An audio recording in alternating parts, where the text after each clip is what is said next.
Hi everyone, busy agenda today. We're going to discuss about strong pawns, weak pawns and passed pawns. We will start this video with a little bit of vocabulary just to make sure you understand all the basics.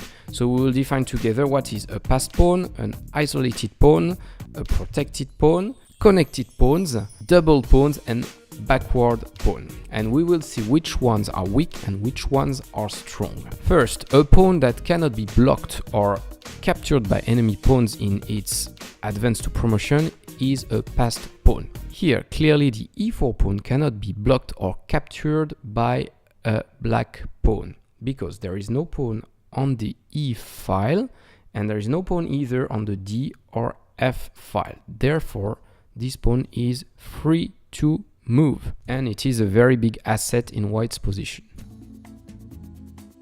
In this position, do you think the e4 pawn is a passed pawn or not?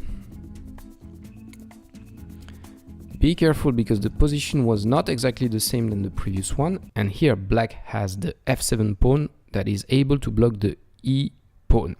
If white moves this pawn, sooner or later black will capture it with the f pawn. Therefore, this is not a passed pawn. It is only an isolated pawn. The definition of the isolated pawn is that there are no pawns of the same color on neighboring files. And clearly this e pawn has no friend on the d or f file to protect it. Therefore, it's an isolated pawn. This is rather a weakness because it's vulnerable. Then a protected pawn. It is supported by another pawn. That makes it very strong and difficult to capture, at least for a while. I'm gonna list all the protected pawns in this diagram. So you have the c4 pawn protected by b3.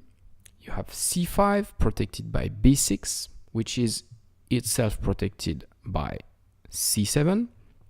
And then on the king side, you have g4 protected by h3 and h6 protected by g7. All these pawns are protected and therefore they are at the moment strong pawns. What happens if you combine a passed pawn and a protected pawn? Well, you have something even stronger. You have a protected passed pawn. It's not only very strong, but it's a very big threat here because black cannot capture the d5 pawn, and moreover, it only needs 3 moves to get promoted. So a huge asset in white's position. Connected pawns. It is 2 or more pawns of the same color on adjacent files. And let's illustrate this. A3 and B4 are connected pawns. F4, G4, H4 also are connected pawns. Such pawns are self-sufficient. They do not need usually to be protected by other pieces, which is an asset. On the other hand, double pawns are 2 pawns residing on the same file and they cannot protect each other. 2 cases. Here you have c4 and c5 double pawns. They are very weak because they are not only doubled but they are isolated. So they will remain weak for a long time and they cannot protect each other. Whereas those 2 double pawns on f3 and f5 are not so weak because you have this g4 pawn that is very nice and helps making a pawn chain f3, g4, f5. So those 2 pawns are not that weak actually. We can say that double pawns are a weakness if they are isolated. Finally, a backward pawn is behind the pawns of the same color on the adjacent files and it cannot be advanced with the support of another pawn. The d6 pawn here is a backward pawn because you cannot use the c5 or the e5 pawns to support it. Look, if black plays d5, then white captures immediately. Of course, this pawn on f3 is also a backward pawn and also a weakness for white. And it's a weakness because it's usually vulnerable to rooks. If white puts a rook on d1, then it's a serious threat on the d6 pawn. If black puts a rook on f8, same. It is a very serious threat to this pawn on f3. Now, we are going to see how to create a passed pawn in very simple cases. The first obvious case is when you have a pawn majority. And what is a pawn majority? It's when you have more pawns than your opponents on one side of the board. Here you have 3 pawns versus 2 on the queen side, therefore you have a queen side majority. Whereas black has a king side majority, 3 pawns versus 2. If you have a pawn majority, then the next thing you should try to achieve is to create a passed pawn. how will you create a passed pawn in this position? The simplest way to create a passed pawn is to play c5. If black does nothing, then white will simply push the pawn to c8, and if black captures, white recaptures, and same, this pawn will be able to reach the c8 square. So creating a passed pawn when you have a pawn majority is usually quite easy.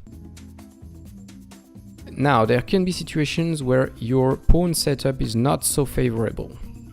For instance, here in this position, how would you create a passed pawn?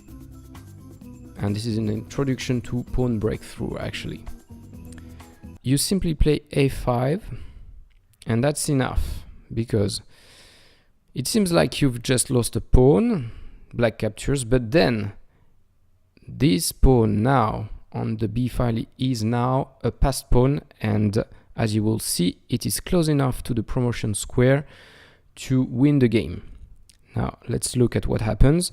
b6, b7, b8 check, and then you put your queen on the a file and you will capture this pawn on the next move. But be careful, it worked only in this case because this b5 pawn is close to the promotion square, it only needs 3 moves, whereas this b6 pawn needs 5 moves, and because when you promote your pawn on b8, you give a check, which makes you win 1 more tempo. Let's imagine another setup where your pawns are less advanced and see if that would work in this case.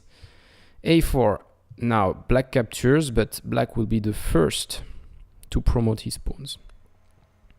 a3, a2, a1 check, and same as before, black will capture the b pawn. So black wins in this case. So what you should probably do in this position is to try to bring your king closer to the pawns before doing any attempt. So to conclude, we saw together very important types of pawns: the passed pawns, the protected pawn, double pawns, connected pawns, backward pawns, and you've learned how to create a passed pawn in some simple cases.